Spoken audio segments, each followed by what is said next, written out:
आज के लेक्चर में हम गेट 2024 से कुछ प्रॉब्लम को डिस्कस करेंगे। कुछ प्रॉब्लम हमने मेमोरी बेस्ड क्वेश्चन के सॉल्यूशन में डिस्कस किए थे। उसके अलावा जो प्रॉब्लम अभी पता चले उनको आज हम डिस्कस करेंगे। जैसे कि एक क्वेश्चन दिया हुआ है कि एक अनपोलराइज्ड प्लेन इलेक्ट्रोमैग्नेटिक वेव है, वो दो मीडियम के इंटरफेस पे इंसिडेंट होती है, जिसमें दोनों मीडियम की रिफ्रैक्टिव इंडेक्स दी हुई है ईटा 1 ईटा 2।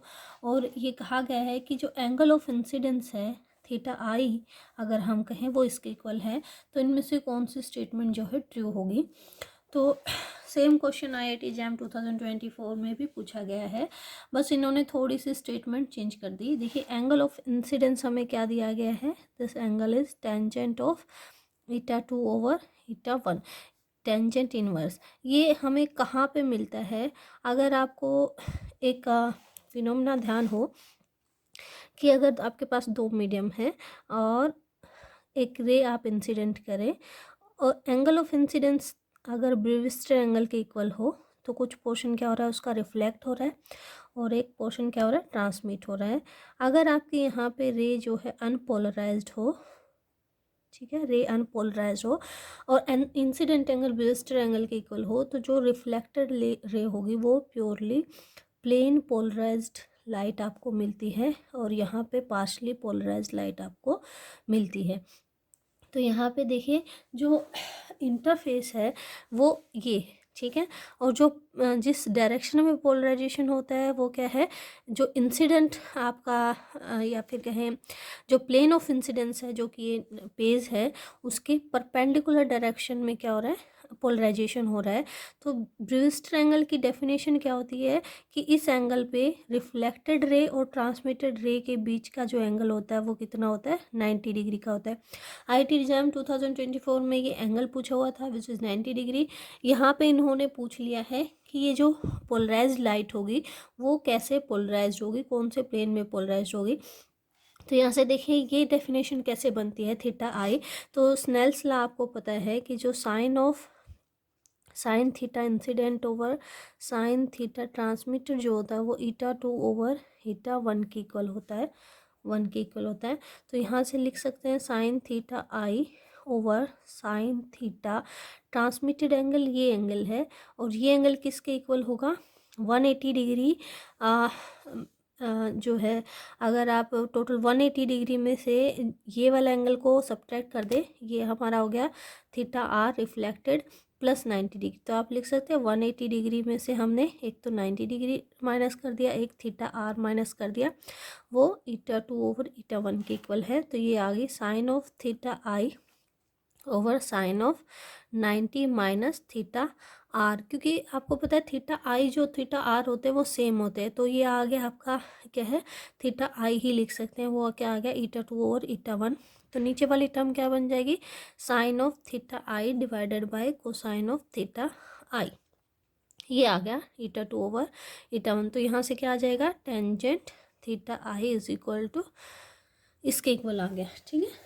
तो ये हमें दिया हुआ है। तो ये कब सिचुएशन होती है, जब एंगल ऑफ इंसिडेंस किसके इक्वल हो, ब्रेविस्टर एंगल के इक्वल हो, और उस ब्रेविस्टर एंगल के इक्वल होने की वजह से जो रिफ्लेक्टेड रे है वो आपकी परफेक्टली पोलराइज लाइट होगी, प्लेन पोलराइज लाइट होगी, और जो पोलराइजेशन है वो क्या होगा, आपके इंसिडेंस प्लेन के परपेंडिकुलर, ये इंसिडेंस प्लेन है और इसके परपेंडिकुलर डायरेक्शन में लाइट पोलराइज हुई है। तो इसमें से जो आपका ऑप्शन होगा करेक्ट, वो कौन सा होगा, the reflected wave is polarise perpendicular to the plane of incidence. तो ऑप्शन डी यहाँ पे करेक्ट हो जाता है। नेक्स्ट क्वेश्चन देखिए, इस तरीके से एक जो है फेस स्पेस डेंसिटी दी हुई है, यहाँ पे हैमिल्टोनियन पी और क्यू का फंक्शन है, ये बताता है पॉइसन ब्रैकेट को। तो आपको दे दिया डी रो ओवर डी टी जो है 0 है, तो इनमें से कौन सा रिलेशन ट्रू होगा। तो क्वांटम मैकेनिक्स में हम कम्यूटेटर ब्रैकेट जो पढ़ते हैं, मान लो ए बी का कम्यूटेटर ब्रैकेट, वो किसके इक्वल होता है, iota H cut A B की पॉइसन ब्रैकेट के इक्वल होता है, इस तरीके से होता है।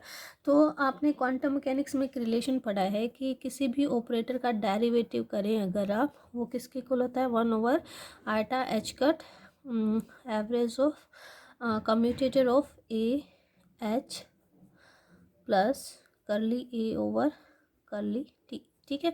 तो यहाँ पे ए की जगह अगर रो हो तो ये term d/dt of rho equal to, इसको अगर पोजीशन में लिखे तो iota H cut over iota H cut, ये पोजीशन ब्रैकेट ऑफ रो और एच प्लस क्या आ जाएगा, कर्ली रो और कर्ली टी। ठीक है, ये कैंसिल हो गया। ये टर्म जीरो दे रखी, दिस टर्म इज जीरो, तो यहाँ से हम लिख सकते हैं कर्ली रो और कर्ली टी जो है प्रोपोर्शनल है position bracket of rho and H के। तो ऑप्शन डी यहाँ पे हमारा क्या हो जाएगा, करेक्ट हो जाएगा। नेक्स्ट क्वेश्चन दे रखा था कि अगर आपके पास हीलियम एटम है और उस हीलियम एटम का अगर आप एग्जैक्ट वेव फंक्शन यूज़ करते हैं तो ग्राउंड स्टेट एनर्जी होती है ई नोट। यहाँ पे दो ट्रायल वेव फंक्शन दे रखे थे, first one and second one. तो दोनों ट्रायल वेव फंक्शन से अगर एनर्जी निकाले, इससे एनर्जी निकालते हैं तो E1 आती है ग्राउंड स्टेट एनर्जी, यहाँ से एनर्जी आती है E2। तो आपसे पूछा गया था इनमें से कौन सा ऑप्शन करेक्ट है। तो पहली बात, जब भी आप किसी भी प्रॉब्लम में ट्रायल वेव फंक्शन से एनर्जी निकालते हैं तो वो एग्जैक्ट एनर्जी से हमेशा ही ज़्यादा आती है। तो अगर ये भी कंसेप्ट आपको पता है तो भी आप इस क्वेश्चन को सोल्व कर सकते थे। तो यहाँ पे सिर्फ डी ऑप्शन ऐसा है जिसमें E0 से E1 भी ग्रेटर है और E2 भी ग्रेटर है, ऑप्शन डी यहाँ पे करेक्ट हो जाता है। दूसरी बात, जब आप पटअप पार्ट, इसमें ये पटअप पार्ट ये सेम है, बस इसमें ये पटअप पार्ट यहाँ एक्स्ट्रा आ गया है। तो पर्टर्बेशन की वजह से जो करेक्शन होगी वो नेगेटिव होती है, फर्स्ट ऑर्डर पर्टर्बेशन जो होती है नेगेटिव होती है, जिस वजह से ये एनर्जी थोड़ी सी कम हो जाएगी, करेक्टेड एनर्जी होगी, यानी कि अप्रोचेज टू, ये क्या होगी, जो आपकी एग्जैक्ट ग्राउंड स्टेट एनर्जी है उसको अप्रोच करने की कोशिश कर रही है, क्योंकि ये एग्जैक्टनेस की तरफ जा रहा है। तो ये एनर्जी, इसकी वजह से जो एनर्जी होगी वो ज़्यादा होगी, इसकी वजह से जो एनर्जी होगी वो क्या होगी, कम होगी, क्योंकि इसमें दोनों कंसेप्ट यूज़ किए गए हैं कि इलेक्ट्रॉन जो है न्यूक्लियस से कितने सेपरेशन पे है और दोनों के बीच में क्या सेपरेशन है। तो ये एग्जैक्ट है, तो एग्जैक्ट को अप्रोच करने की कोशिश कर रही है, तो ये वाली एनर्जी जो होगी कम होगी कंपेरेबल टू दिस। तो इसमें E1 इज ग्रेटर देन और इक्वल टू E2 होगा, ऑप्शन डी यहाँ पे करेक्ट हो जाएगा। नेक्स्ट क्वेश्चन देखते हैं कि ये यहाँ पे दिए हुए थे 4 आइटम दिए हैं, उनका एटॉमिक नंबर दिया है, आपसे पूछा है कि इलेक्ट्रॉन स्पिन रेजोनेंस जो है कौन सा शो नहीं करता है। तो इलेक्ट्रॉन स्पिन रेजोनेंस वो एटम शो नहीं करते हैं जिनमें अनपेयर्ड इलेक्ट्रॉन ना हो। तो अगर आप यहाँ पे इलेक्ट्रॉनिक कॉन्फ़िगरेशन देखें तो इलेक्ट्रॉनिक कॉन्फ़िगरेशन किस तरीके से होगा, 1s2 होगा, 2s2, 2p6, 3s2 और 3p6 और 4s2 और 3d। ठीक है, यहाँ तक जो फीलिंग होती है वो 20 इलेक्ट्रॉन्स की हो जाती है। उसके बाद देखिए, अगर मान लो एटॉमिक नंबर 3 है, 23 है, तो पहले के लिए यानी वी के लिए हमारे पास आ गया 3d3 आ जाएगा, और ये आ जाएगा 3d4, और ये आ जाएगा आयरन के लिए 3d6, और जिंक के लिए आ जाएगा 3d10। ठीक है, इस तरीके से आ जाएगी फीलिंग। तो यहाँ पे डी में जो सब सेल होती है वो 5 होती हैं। 3 को फिल करें तो इस तरीके से फिल होंगे, ये 3 फिल हो गए, अनपेड है तो ये तो शो करेगा। 4 को फिल करें तो ये भी अनपेड आ रहे हैं, शो करेगा। 6 को फिल करें तो ये भी अनपेड आ रहे हैं, ये भी शो करेगा। लेकिन 10 को फिल करते हैं तो 10 जो है सारे पेयर्ड इलेक्ट्रॉन है, तो जिंक जो है ESR शो नहीं करेगा। तो हमारा करेक्ट ऑप्शन क्या हो जाएगा, सी ऑप्शन हमारा करेक्ट हो जाएगा। नेक्स्ट क्वेश्चन दे रखा था, एक F1 जनरेटिव फंक्शन दे रखा था और ये रिलेशन पूछा हुआ था। तो आपको पता होता है कि जो स्मॉल p होता है इन केस ऑफ F1 वो क्या होता है, curly F1 over curly Q के इक्वल होता है। तो यहाँ से डेरिवेटिव करें तो कैपिटल Q के इक्वल आ जाएगा, और कैपिटल P जो होता है वो minus curly F1 over curly capital Q होता है, जो कि क्या आ जाएगा, माइनस Q।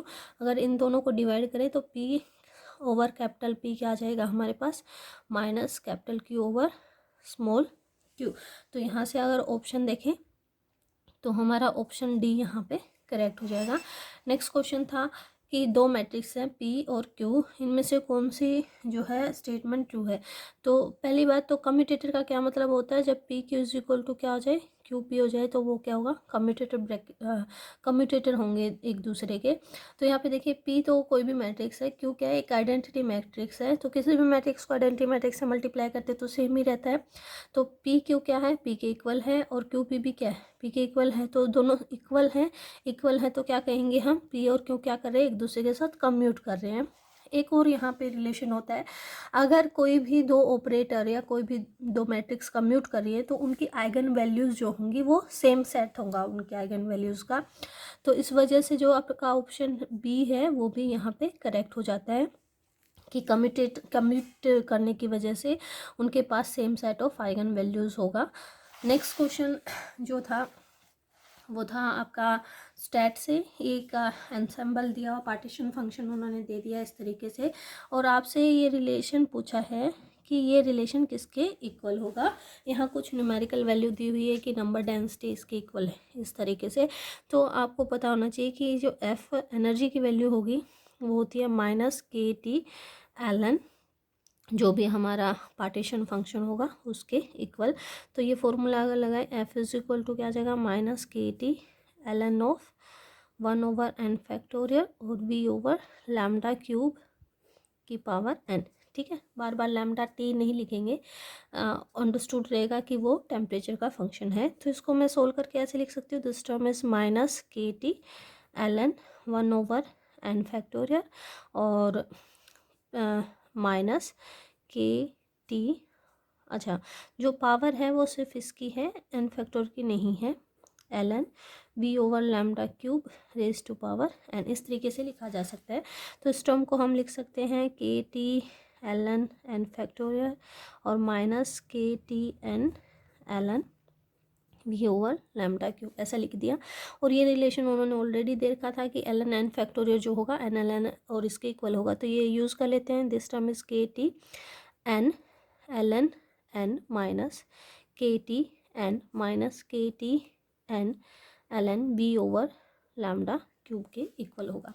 तो यहाँ पे म्यू जो होता है, म्यू इक्वल टू होता है curly F over curly N at constant temperature and volume. तो इसका यहाँ से डेरिवेटिव करें विद रिस्पेक्ट टू एन, तो ये आ जाएगा के टी एल एन एन और प्लस के टी आ जाएगा, क्योंकि एन ओवर एन आएगा तो एन कैंसिल हो जाएगा। इसका करेंगे तो माइनस के टी आ जाएगा, इसका करेंगे तो माइनस के T L N V over lambda cube आ जाएगा। ये टर्म कैंसिल होगी, के टी को अगर इधर लेके आए तो म्यू ओवर के टी जो आ गया वो आ गया l N N minus l N V over lambda cube. इसको लिख सकते हैं mu over k T is equal to l N N over V lambda cube. ठीक है, एंटी लोगरिथम ले लें बोथ साइड, तो e raise to power mu over k T is equal to N over V lambda cube. इसको इधर ले आए तो e raise to power mu over k T divided by lambda cube is equal to क्या आ गया, N over we. और ये वैल्यू हमें दी हुई है एन ओवर वी की वैल्यू, तो यहाँ से देखें e raise to power mu over k T divided by lambda cube is equal to आ गया 2.5 इंटू 10⁻⁵. लेकिन आपसे सिर्फ पूछा गया है दिस टर्म इंटू 10⁻⁻25, तो इसको इस फैक्टर को अगर इधर लेके आए तो ये आ गया rest for mu over k T over lambda cube into 10⁻⁻25, इसके इक्वल होगा 2.5 के इक्वल होगा। तो आंसर जो होगा वो हमारा क्या होगा, 2.5 होगा। नेक्स्ट क्वेश्चन देखते हैं। नेक्स्ट क्वेश्चन जो था एक्सरे से था। एक्सरे यहाँ पे एक ग्राफ दे रखा है वेरिएशन ऑफ एक्सरे, तो इसमें दोनों ही है आपके करेक्टरिस्टिक्स एक्सरे भी इसमें शो हुआ है। 4 वेवलेंथ यहाँ पे दी हुई हैं, अलग अलग जो है टेम्परेचर पे, ये अलग अलग पोटेंशियल पे ये ग्राफ लिया गया है। इनमें से पूछा गया है कि चारों ऑप्शन में से कौन सा ऑप्शन करेक्ट है। तो देखिए क्या होता है यहाँ पे, जब आपका कोई भी ये न्यूक्लियस है और ये एटम है आपका कोई भी, तो आप लैम्डा मिनिमम कैसे निकालते हैं पहले वो सीखते हैं। कि यहाँ से कोई इलेक्ट्रॉन आ रहा है, उस इलेक्ट्रॉन को एक्सेलरेट किया गया है एक्सरे ट्यूब में जिसका पोटेंशियल मान लो v है, तो जो इलेक्ट्रॉन की काइनेटिक एनर्जी होगी v मैक्सिमम काइनेटिक एनर्जी, वो किसके इक्वल होगी, this should be equal to into potential जो आपने उस पर अप्लाई किया है। तो मान लो ऐसा हो कि सारी की सारी काइनेटिक एनर्जी यहाँ आके आपका इलेक्ट्रॉन स्टॉप हो जाए, वो सारी की सारी एनर्जी जो है फोटोन की टर्म में या एक्सरे की टर्म में आपको वहाँ पे दिखे, तो this should be equal to क्या होगा, एच न्यू के इक्वल होगा। तो यहाँ पे ये मैक्सिमम है, ये मैक्सिमम आपको दिखेगा, तो ये E into V equal to H nu H C over lambda minimum. Nu maximum है तो लैम्डा क्या हो गया, मिनिमम हो गया। तो पोटेंशियल और लैम्डा में जो रिलेशन है वो इन्वर्सली वेरी कर रहा है, यानी जितना ज़्यादा लैम्डा कम होगा उतना ही ज़्यादा पोटेंशियल होगा। तो सेकंड ऑप्शन देखिए, जो एक्सेलरेटिंग पोटेंशियल है curve corresponding to curve P is greater than the Q, क्योंकि पी का लैम्डा कम है और लैम्डा जो वी के साथ इन्वर्सली वेरी कर रहा है, तो क्यू के कंपैरिजन में वो क्या होगा, ज़्यादा होगा। तो ऑप्शन सेकेंड यहाँ से हमारा क्या हो गया, करेक्ट हो गया। अब निकालते हैं इस ऑप्शन को, देखते हैं कि यहाँ पे एक्सेलरेटिंग पोटेंशियल निकाल रखा है कौन सी कर्व के लिए, क्यू कर्व के लिए। तो क्यू कर्व के लिए लैम्डा 2 की वैल्यू, यहाँ पे लैम्डा 2 की वैल्यू पुट कर लेते हैं। तो E into V is equal to क्या आ गया, एच की value 6.6 10⁻⁻34 into 3 into 10⁻8 divided by lambda 2 की वैल्यू है 0.5 10⁻⁻10। वी क्या आ गया, ये ई को यहाँ लिख दो 1.6 10⁻⁻19 कूलम। तो वी यहाँ पे कैलकुलेट करेंगे तो वो आ जाएगा 24750 वोल्ट। ठीक है, तो ऑप्शन सी भी यहाँ पे क्या हो जाता है, करेक्ट हो जाता है। रही बात ऑप्शन फर्स्ट और डी की, तो वहाँ पे दे रखा है कि ये ट्रांजिशन शो कर रहा है L2K को और ये ट्रांजिशन शो कर रहा है N2K को। देखिए, जो करेक्टरिस्टिक्स एक्सरे हम बोलते हैं वो क्या होती हैं, उस मटेरियल की करेक्टरिस्टिक्स होती हैं जिसके ऊपर आपने इलेक्ट्रॉन को इंसिडेंट किया है। अब यहाँ पे हमें ये तो बताया नहीं गया है कि मटेरियल क्या है, किस सब्सटेंस के एटम वहाँ पे प्रेजेंट हैं, तो हम यहाँ पे नहीं बता सकते श्योरली कि ये किसके कॉरस्पॉन्डिंग है या फर्स्ट और थर्ड किसके कॉरस्पॉन्डिंग है, तो वो तो डाटा इनसफिशिएंट आपके पास है। फर्स्ट और डी ऑप्शन यहाँ पे नहीं होगा, सिर्फ करेक्ट ऑप्शन क्या होंगे, बी एंड सी।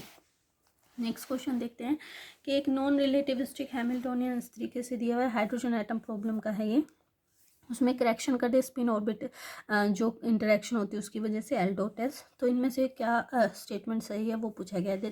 तो देखो, एल डॉट एस की वैल्यू आपको निकालनी है पहले। तो ये कहाँ से निकाले कि जे वेक्टर जो होता है वो एल प्लस एस के इक्वल होता है। स्क्वेयर कर दें, जे स्क्वेयर इक्वल टू क्या आ गया, L square S square minus plus 2 L dot S. तो एल डॉट एस जो आ जाएगा वो आ जाएगा J square minus L square minus S square over 2। तो यहाँ से अगर सभी ऑप्शन में से देखें तो वो सिर्फ एल स्क्वेयर एच प्राइम जो होगा, ये फैक्टर जो एल स्क्वेयर के साथ कंप्यूट करेगा, एल जेड एस जेड के साथ कंप्यूट नहीं करेगा। तो इसलिए सिर्फ यहाँ पे क्या होगा, बी ऑप्शन यहाँ पे करेक्ट हो जाएगा। नेक्स्ट क्वेश्चन देखते हैं। नेक्स्ट क्वेश्चन क्लासिकल मैकेनिक्स से था।